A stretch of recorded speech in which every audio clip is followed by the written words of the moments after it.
The heat doesn't kill you in the Mojave. The silence does. That's what the old prospectors used to say, that the desert has a way of getting inside your head, making you see things, hear things, feel things that aren't there. But sometimes they are there. The Mojave Desert stretches across California, Nevada, Arizona, and Utah. Over 25,000 square miles of sand, rock, and emptiness. During the day, temperatures reach 120 degrees. At night, they drop below freezing. It's a place where people go to disappear, some by choice, some not. These are 3 stories from people who went into that desert. Only 2 of them made it out, and what they brought back with them was worse than any nightmare. Before the sand swallows you whole, hit subscribe and ring that bell. Hear it chills from reality. Every story leaves a mark, one you might not forget. The first story belongs to a truck driver named Ray. He'd been driving the same route through the Mojave for 15 years, Highway 95, cutting straight through the heart of the desert. He knew every mile marker, every rest stop, every stretch of road where the heat made the asphalt shimmer like water. It was August when it happened. Middle of the afternoon. The sun was a white hole in the sky, bleaching everything colorless. Ray was about 60 miles outside of Needles when his truck started overheating. The temperature gauge climbed into the red. Steam hissed from under the hood. He pulled off onto the shoulder and killed the engine. The silence hit him immediately. No wind, no birds, no sound of distant traffic. Just nothing. Ray climbed out of the cab. The heat slammed into him like a physical force. The air was so dry it hurt to breathe. He popped the hood and stepped back as steam billowed out. The radiator was cracked, coolant pooling in the dirt beneath the truck. He checked his phone. No signal, of course not. He was in the dead zone, miles from anywhere. Ray grabbed his water bottle and took a long drink. He had maybe 2 gallons in the truck, enough for a day, maybe 2 if he rationed it. But in this heat, 2 days was optimistic. He looked down the highway, empty in both directions. The road stretched out like a ribbon of black tar, shimmering in the heat. He decided to walk. Better to move while he still had energy. The nearest town was about 12 miles back. He could make it before dark if he started now. Ray grabbed his water, locked the truck, and started walking. The first hour wasn't so bad. His boots crunched on gravel, sweat soaked through his shirt, but he kept moving. The second hour was harder. The sun felt like it was pressing down on him. Every breath burned his lungs. His lips cracked and bled. By the third hour, he started seeing things, shadows in his peripheral vision, movement where there shouldn't be any. He'd turn his head and see nothing, just empty desert. He told himself it was the heat, dehydration, his brain misfiring.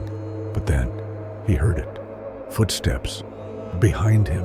Ray stopped and turned around. The highway stretched out empty. Nothing moved. Nothing breathed. He waited, listened. The footsteps came again, slow, steady, matching his pace. But there was no one there. Ray started walking faster. The footsteps followed, always the same distance behind, never getting closer, never falling back. He stopped again, spun around. Empty. His heart was hammering now. The sun felt like it was cooking his brain.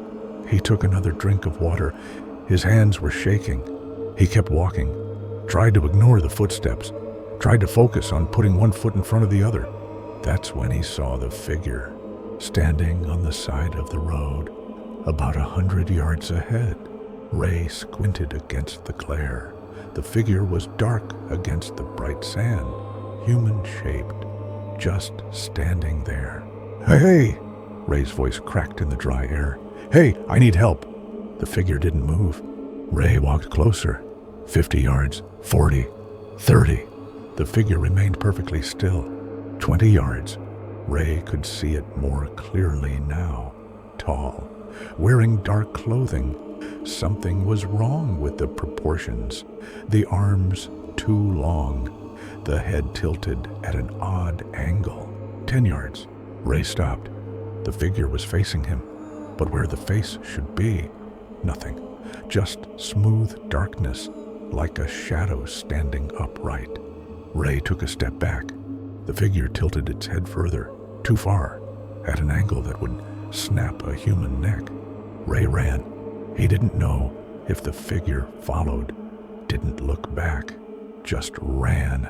His lungs screaming, his legs burning, water sloshing in the bottle he clutched. He ran until he couldn't anymore, until his legs gave out and he collapsed on the side of the road. When he looked back, the highway was empty. No figure, no footsteps, nothing. Ray lay there in the dirt, gasping. The sun was lower now, late afternoon, shadows stretching long across the sand. He forced himself to stand, to keep moving. The town had to be close now. But as he walked, he noticed something. Mile marker 73. He'd passed that marker an hour ago. Ray stopped, looked around. The landscape was identical. Same rocks, same scrub brush, same everything. He kept walking. 10 minutes later, he passed mile marker 73 again. His blood went cold. He was walking in circles, but the road was straight. It didn't curve, didn't loop back. Ray started running, past the mile marker again, and again, and again. Always mile marker 73. The sun was setting now, the sky turning blood red, shadows pooling in the arroyos and gullies. That's when Ray heard it. Laughter, coming from the desert. Multiple voices, men, women, children, all laughing, the sound echoing across the empty land. Ray stumbled off the road and fell to his knees in the sand. He was crying now, sobbing, the heat, the thirst, the impossible road. And then he saw them, figures, dozens of them, standing in the desert, surrounding him, all perfectly still, all facing him, dark shapes against the darkening sky. Ray closed his eyes, prayed, begged for it to end. When he opened his eyes, they were gone. The highway was ahead of him, different now. He could see lights in the distance, the town. He walked toward them, didn't run, didn't rush, just walked, afraid that if he moved too fast, the desert would trap him again. He reached the town just after dark. A gas station, a diner, a handful of houses. Ray stumbled into the gas station. The clerk took one look at him and called an ambulance. They found Ray's truck the next day, right where he'd left it. But something was strange. The crack in the radiator was gone. The truck ran fine, like nothing had ever been wrong with it. And on the hood, written in dust, a message. Don't come back. Ray never drove that route again. Quit his job, moved to Oregon, somewhere green, somewhere with trees and rain and noise. But the story doesn't end there. 3 months after Ray left, another trucker broke down on the same stretch of highway, same location, almost to the exact mile. His name was Frank. He'd been driving for 20 years, never had any problems on that route before. But when his engine died and he climbed out of the cab, he saw something that made his blood freeze. Footprints in the sand beside the road, dozens of them, all different sizes, all leading away from the highway into the desert. And At the end of each set of prints, nothing. They just stopped, like the people who made them had simply vanished into the air. Frank didn't walk toward town. He stayed with his truck, called for help on his CB radio, sat in the cab with the doors locked until a tow truck arrived 6 hours later. The driver of the tow truck was a local, an old man named Hector who'd lived in the area his whole life. Frank told him about the footprints, about how they just ended. Hector didn't seem surprised. He told Frank that stretch of highway had a reputation, that people had been disappearing there for decades, that the locals avoided it after dark. He said the desert there was wrong, that something lived in it, something old, something that waited. Frank asked what it was waiting for. Hector just looked at him and said, "For someone to walk far enough in that they can't find their way back." Frank never drove that route again either, but he did some research, looked into the history of that area. What he found kept him awake for weeks. In 1947, a family of 5 disappeared on that highway. Their car was found on the shoulder, engine running, doors open, keys in the ignition. No bodies, no blood, no signs of struggle, just footprints leading into the desert. In 1962, a bus full of tourists broke down in the same spot. The driver went for help. When he came back 3 hours later, the bus was empty. 23 people gone. Again, footprints leading into the desert. Again, ending abruptly. The authorities searched for weeks, found nothing. The case was never solved, and it kept happening. Every few years, someone would break down, someone would disappear. Always the same location, always the same pattern. The authorities eventually stopped investigating, stopped talking about it, like they'd made some kind of agreement to just let it go, to pretend it wasn't happening. But the locals knew. They marked the spot, put up their own warning signs, told their children to never stop there, to never get out of the car if they broke down, to just wait for help, no matter how hot it got, no matter how long it took, because the desert there wasn't empty. It was hungry, and it was patient. Ray found all of this out 2 years after his encounter. A journalist contacted him, said she was writing a story about disappearances in the Mojave. She'd interviewed dozens of people, truckers, travelers, locals. All of them had stories about that stretch of highway.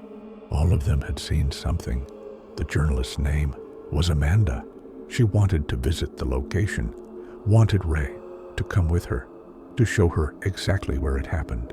Ray refused at first, said he'd never go back, that nothing could make him. But Amanda was persistent. She said people deserved to know the truth, that maybe if enough attention was brought to it, something could be done. Ray finally agreed, on one condition: they'd go during the day, and they wouldn't stay longer than an hour. They drove out 3 weeks later, middle of September. The heat had broken slightly, temperature only in the 90s. Ray's hands shook the entire drive. When they reached mile marker 73, Ray pulled over. His truck idled on the shoulder, the same spot where he'd broken down. Amanda got out with her camera, started filming. Ray stayed in the truck. For the first 10 minutes, nothing happened. Amanda filmed the highway, the desert, the mile marker. Then she noticed something. The sand was moving, not from wind. There was no wind, but the sand was shifting, flowing, like water. Patterns forming and dissolving, spirals, circles, shapes that almost looked deliberate. Amanda filmed it all, called to Ray, asked if he was seeing this. Ray got out of the truck, looked at the sand. His face went white. The patterns weren't random. They were symbols, ancient-looking, repeating across the desert floor. And they were getting clearer, more defined, like something beneath the sand was writing them. Amanda kept filming, moved closer to get a better angle. That's when she heard it, a whisper, coming from everywhere and nowhere. "Come closer." Amanda froze. The whisper came again. "We've been waiting." Ray grabbed her arm, pulled her back toward the truck. "We need to leave now." But Amanda resisted. She was a journalist. This was the story of a lifetime. "Just a few more minutes. I need to document this." "No." Ray's voice was sharp, urgent. "You don't understand. If you stay, if you listen, it gets inside your head." But it was too late. Amanda was already hearing it. The voices, multiple now, all whispering, all calling. "Amanda, come see. We have something to show you." She took a step toward the desert. Ray grabbed her, physically dragged her back to the truck, shoved her inside, locked the doors. Amanda struggled, fought him. She needed to go, needed to see. The voices were so clear now, so persuasive. Ray drove, tires kicking up dust, Amanda screaming, pounding on the windows, begging him to go back. It wasn't until they were 20 miles away that she stopped, slumped in the seat, eyes unfocused. Ray pulled over. Amanda was crying. She didn't know why. It took her 3 days to recover, to feel like herself again. When she reviewed the footage on her camera, it was gone. Not corrupted, not static, just gone. The memory card was empty, like she'd never filmed anything. But Amanda remembered the symbols, remembered the voices. She wrote the story anyway, published it online. Most people dismissed it, called it creative fiction, said she was capitalizing on urban legends. But some people believed her.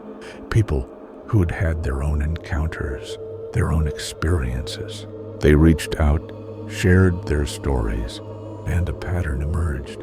Mile marker 73 wasn't the only location. There were others, scattered across the Mojave, places where the desert seemed to bend, where reality felt thin, places where people disappeared. Always the same story, always the same ending, or no ending at all. Have you ever felt like something was calling you, pulling you toward a place you shouldn't go? Tell me in the comments below. The second story comes from a geologist named Dr. Sarah Reeves. She was conducting a survey in the Mojave, studying rock formations and mineral deposits.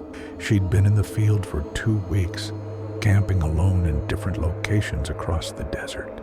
It was her job. She'd done it 100 times before, but this time was different. She'd set up camp near an old mining site, abandoned since the 1930s, rusted equipment, collapsed shafts, warning signs faded by decades of sun. Sarah pitched her tent about 50 yards from the main shaft, close enough to access for her work, far enough to be safe. The first night was quiet. The second night, she heard something, a sound coming from the mine shaft, deep underground, like metal scraping against stone. Sarah sat up in her tent, listened. The sound came again, rhythmic, deliberate. Scrape, pause, scrape, pause. She checked her watch. 2:30 in the morning. She told herself it was just the wind, old structures settling, but the sound was too regular, too purposeful.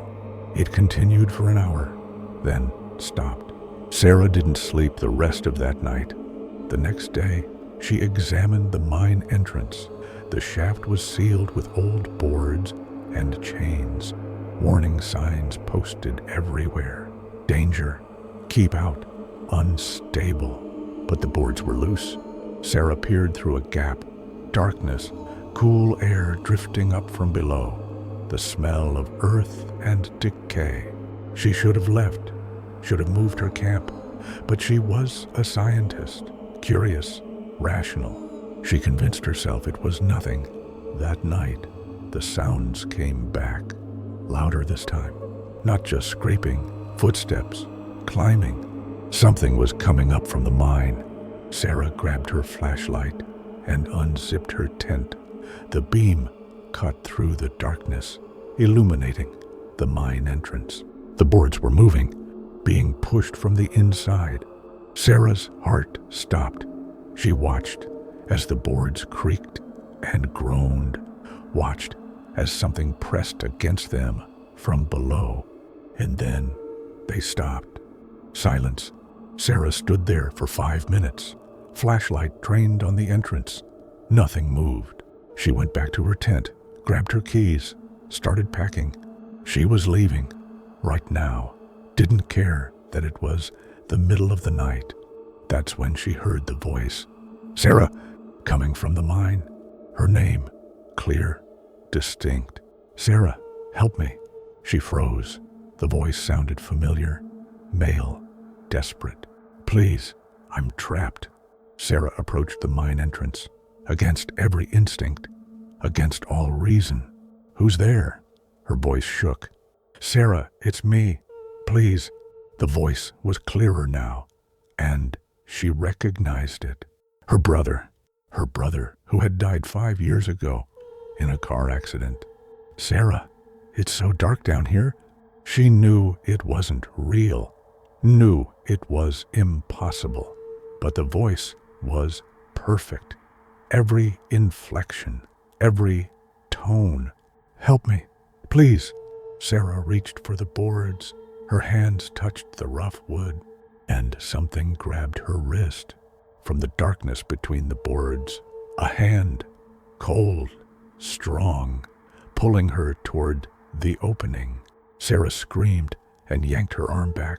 The hand held on, fingers digging into her skin. She pulled harder. Her flashlight fell, the beam spinning across the ground. The hand was white, bloodless, the nails black and cracked. Sarah grabbed a rock and smashed it against the hand. Once, twice, 3 times. The grip released. She stumbled backward. The hand withdrew into the darkness, and then she heard it. Laughter, deep, malevolent. Nothing like her brother's voice. Sarah ran to her truck, didn't bother with the tent, didn't grab her equipment, just got in and drove. She didn't stop until she reached Barstow, 40 miles away. She checked her wrist in the bathroom of a gas station. 5 finger-shaped bruises, dark purple, almost black. But there was something else under her skin, moving, like something had burrowed in. Sarah went to the hospital. The doctors couldn't find anything. Ran tests, x-rays, blood work. Everything came back normal. But Sarah could feel it. Something inside her, crawling, waiting. 3 days later, she woke up screaming. The bruises were gone, but in their place, marks, symbols carved into her skin. Not cut, not burned, just there, like they'd always been there. The doctors couldn't explain it, called it a stress reaction, psychosomatic, told her to see a therapist. But Sarah knew better. She went back to the mine 2 weeks later, during the day, with 3 other people. She needed to know. The mine entrance was sealed, different from before. New boards, new chains, fresh concrete filling the gaps. But there was a plaque, new, brass, shining in the sun. It read, "In memory of the 47 miners who died here, March 1931. May they rest in peace." 47 miners. Sarah had never read about a mining disaster at that location, never seen any historical records. She researched it when she got home. Found nothing. No news articles, no death records, no mention of any accident. It was like it never happened, or like someone wanted it forgotten. Sarah contacted the county records office, asked about the mine, about the disaster. The clerk she spoke to went quiet when she mentioned the location, then said, "We don't have any records of that mine, but there's a memorial plaque," Sarah insisted. "I don't know what to tell you. There's nothing in our system." Sarah drove to the county office in person, demanded to see the archives. The clerk reluctantly let her into the record room. She spent 6 hours searching, found property records, mining permits, tax documents, but nothing about the mine she'd camped near, nothing about 47 dead miners. It was like the place didn't exist. Frustrated, Sarah decided to contact local historians. Someone had to know something. She found an old man named Robert, who'd lived in the area for 80 years. His family had been miners. He knew every shaft, every claim, every abandoned site in the Mojave. When Sarah described the location, Robert's face changed. "You need to stay away from there." "Why? What happened there?" Robert was quiet for a long moment. Then he said, "My grandfather worked that mine back in 1930. He was one of the lucky ones." "Lucky?" "He survived." Robert told her the story. The mine had been productive, good silver deposits. The company brought in workers from all over, 47 men working underground at any given time. Then, in March of 1931, they hit something. Not silver, not rock, something else. A chamber, deep underground, massive, the walls covered in symbols, ancient, nothing like anything anyone had seen before. The foreman ordered them to seal it up, pretend they never found it, but it was too late. The men started hearing things, voices in the dark, whispers in languages they didn't understand. They started seeing things, shadows moving without light, figures standing in the tunnels. 3 men quit, left in the middle of the night, never came back to collect their pay. The others stayed. They needed the work, needed the money. Then the accident started. A cave-in that killed 4 men, a gas leak that killed 2 more, equipment failures, unexplained falls. By the end of March, 37 men were dead. The company shut down the mine, sealed it, put up warning signs. But the deaths didn't stop. The 10 surviving miners all died within a year. Different causes, different locations. But all of them reported the same thing before they died. They heard voices, felt things crawling under their skin, saw symbols appearing on their bodies. Robert's grandfather was the last to die. He lasted 11 months. Before he died, he told Robert's father everything, made him promise never to go near that mine, made him promise never to let anyone else go near it. "The thing in that chamber," Robert said, "whatever it is, it's still there, still waiting." "Waiting for what?" Sarah asked. "To get out." Sarah felt cold despite the desert heat. "The miners who died," Robert continued, "they didn't just die. They were used. Their bodies, their minds, whatever is down there needed them for something. And the symbols? Marks, claims. It marked them, made them part of it." Sarah looked at her wrist. The symbols were visible now, faint, but there. "How do I get rid of them?" Robert shook his head. "You don't. Once it marks you, you're connected forever." Sarah left Robert's house feeling hollow, marked, claimed by something she didn't understand. She tried to continue her work, tried to pretend everything was normal, but the marks kept appearing, more of them, spreading across her arms, her shoulders, her back, and the voices got louder. Not her brother's voice anymore. Different voices, dozens of them, all speaking at once. She couldn't make out the words, but she could feel the intent. They wanted her to come back. They wanted her to open the mine. They wanted her to let them out. Sarah fought it, took medication, saw doctors, tried everything, but nothing worked. 6 months after her encounter, Sarah disappeared. Her truck was found near the mine. The new boards had been torn away, the chains broken. The entrance to the mine was open.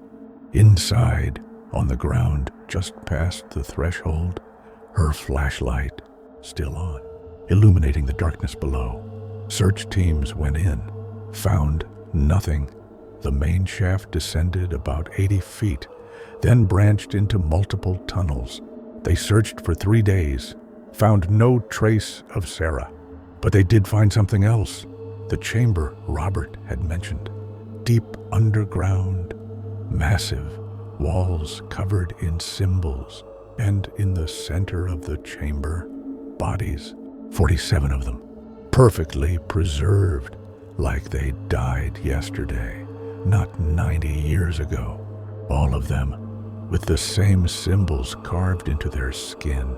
The search team leader ordered everyone out immediately, had the mine sealed with concrete, 10 feet thick. The official report said Sarah Reeves was lost in a mining accident, body never recovered. But the search team members knew different. They'd seen things down there, things they couldn't explain. One of them quit the force a month later, moved to Alaska, somewhere far from deserts, far from mines. He told his wife what he saw in that chamber. The bodies weren't dead, they were breathing. And when his flashlight beam crossed them, they opened their eyes, all 47 of them, at once, and smiled. Do you believe something can mark you, claim you, make you part of something you don't understand? The marks on Sarah's wrist never went away. They spread, consumed her, and now she's down there, in the dark, with the others, waiting. The third story is the one that changed everything. A filmmaker named Marcus Webb went into the Mojave to shoot a documentary about ghost towns. He'd been researching abandoned settlements across the desert, places where people had once lived and worked, places now claimed by sand and silence. He found one that wasn't on any map. Marcus was driving through a remote section of the desert when he saw structures in the distance, buildings, a whole town. He checked his GPS, nothing. Checked his maps, nothing. But it was there, real, solid. He drove closer. The town looked like it was from the early 1900s. Wooden buildings weathered gray by the sun, a main street with storefronts, a church, a school. But something was wrong. Everything was too intact, too preserved, like the town had been abandoned yesterday, not a century ago. Marcus parked his truck and grabbed his camera, started filming. The street was empty. Dust covered everything, but there were no signs of decay, no collapsed roofs, no broken windows. It was like the town was waiting. Marcus walked down the main street. His footsteps echoed, the only sound in the silence. He filmed the storefronts, a general store, a saloon, a post office, all empty, all pristine. He pushed open the door of the saloon. It creaked on rusty hinges. Inside, tables and chairs stood exactly as they'd been left. Bottles behind the bar, a piano in the corner, dust everywhere, thick layers of it, but no decay. Marcus filmed everything, his excitement growing. This was exactly what he'd been looking for, an untouched ghost town, a perfect time capsule. He went to the hotel next, 3 stories, balcony wrapping around the 2nd floor. The front door was unlocked. Inside, The lobby looked frozen in time. A desk, a register book, keys hanging on hooks behind the counter. Marcus approached the register, opened it. The last entry was dated March 7th, 1932. A list of names, room numbers, neat handwriting, 17 names total. Marcus felt a chill despite the heat. March 7th, 1932, the same date from the mine disaster, the same date that kept appearing. But this town was 50 miles from that mine.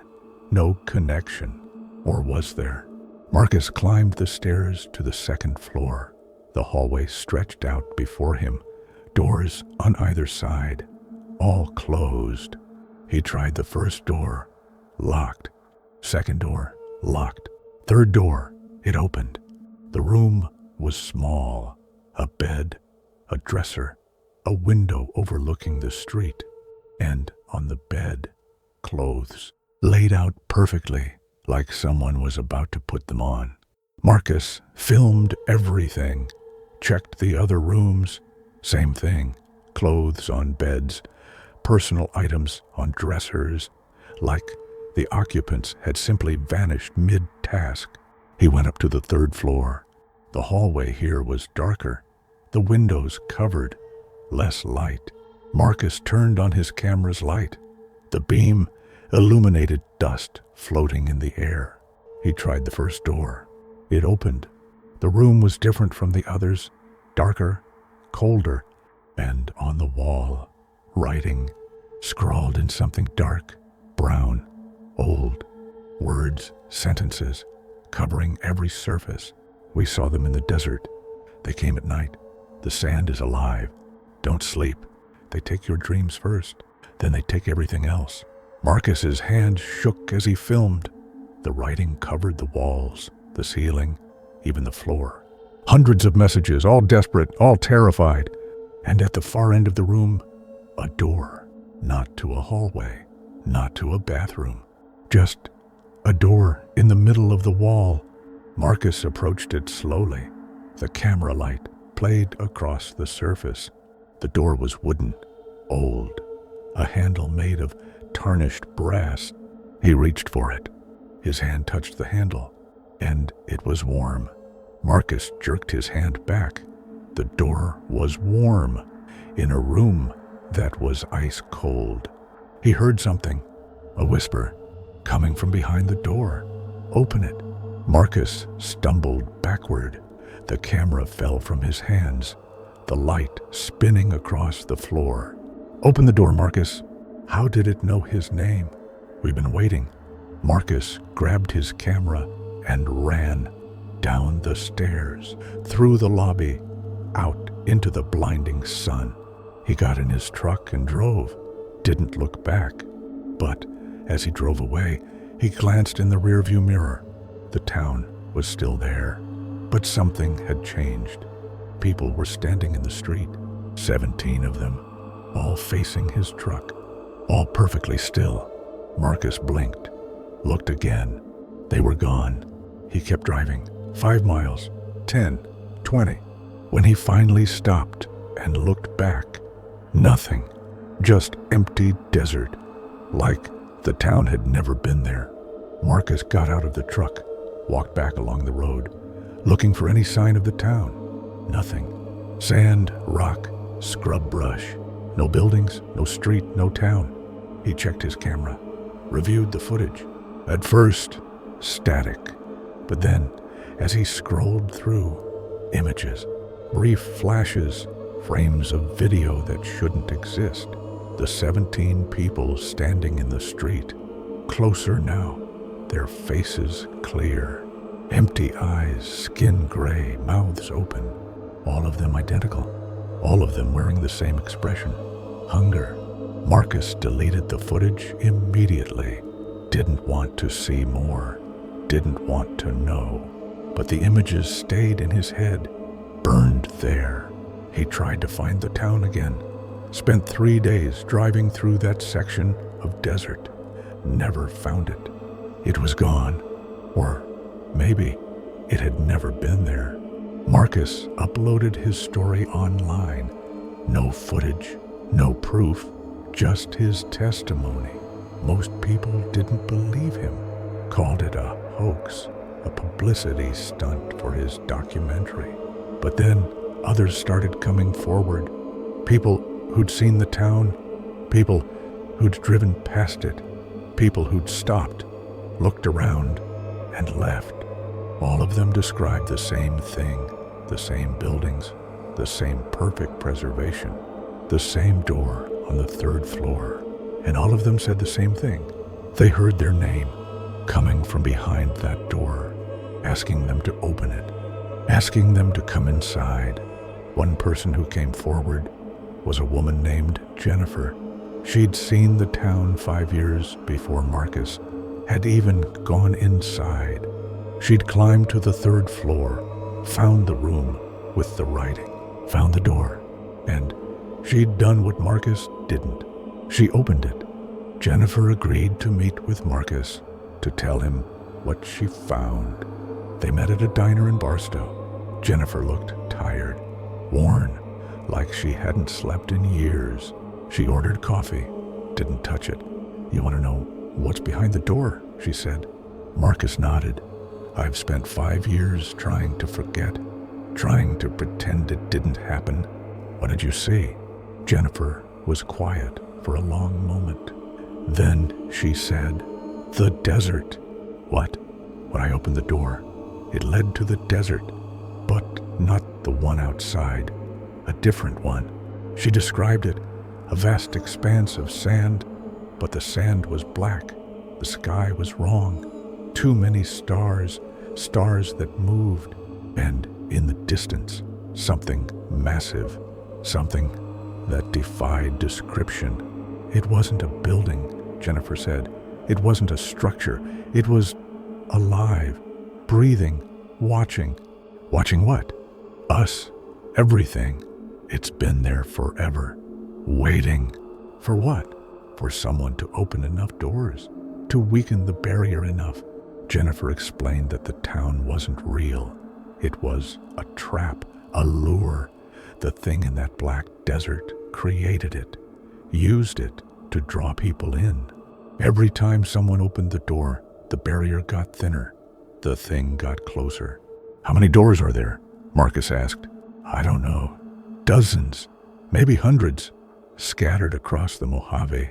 "Why the Mojave?" "Because the desert is thin here. The boundary between worlds, between what is and what shouldn't be." Marcus felt cold. "How do you know all this?" Jennifer rolled up her sleeve. Symbols covering her arm. The same symbols from the mine, from the town, from everything. "It marked me," she said, "when I opened the door, when I saw it. Now I can feel it, always, waiting, watching." "Can it be stopped?" Jennifer laughed. A hollow sound. "Stopped. It's been here longer than humanity, longer than anything. It's patient. It has all the time in the world." "Then what do? We don't open the doors. We don't go into the towns. We don't listen to the voices. And if someone already has?" Jennifer looked at him with hollow eyes. "Then they're already lost." Marcus never saw Jennifer again after that meeting. He tried to contact her a few weeks later. Her phone was disconnected, her apartment empty, like she'd never existed. But Marcus kept researching, kept investigating. He found more stories, more encounters, more disappearances, all connected to the Mojave, all connected to that thing in the Black Desert. He created a map, marked every location, every encounter, every door. The pattern that emerged was terrifying. They were spreading, more doors appearing, more towns, more mines, more places where the barrier was thin, like the thing was pushing through, getting closer. Marcus tried to warn people, posted his research online, contacted authorities. No one listened. They called him crazy, obsessed, said he needed help. Maybe they were right, but Marcus knew what he'd seen. knew what was coming, and he knew that eventually someone would open enough doors, would weaken the barrier enough, and then that thing in the black desert would come through. All of it. The last time anyone heard from Marcus was 3 months ago. He posted a video online, filmed in his apartment. He looked exhausted, paranoid. He said he'd found the source, the first door, the one that started everything. He said he was going to seal it, to end this before it was too late. He gave coordinates, a location deep in the Mojave. Then the video ended. Marcus Webb hasn't been seen since. His truck was found abandoned at the coordinates he gave. Engine running, doors open, keys in the ignition. No body, no blood, no signs of struggle, just footprints leading into the desert.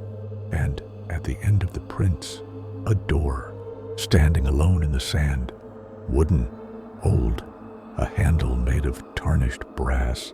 Closed. The authorities sealed it in concrete, built a fence around it, posted guards. But 3 weeks later, the concrete cracked.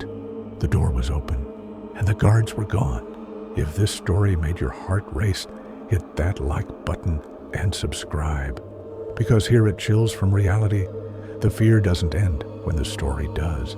Every week, we bring you true encounters from the darkest corners of the world. Stories that leave scars. Stories you won't forget.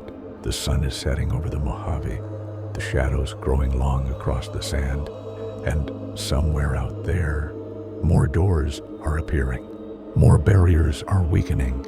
More people are hearing their names, being called, being invited, being asked to open. Would you? Would you open the door if you found it? Would you step through into that black desert? Would you look at what's waiting there? Some questions are better left unanswered. Some doors are better left closed. But in the Mojave, the desert doesn't care what you want. It only cares what it needs, and what it needs is you.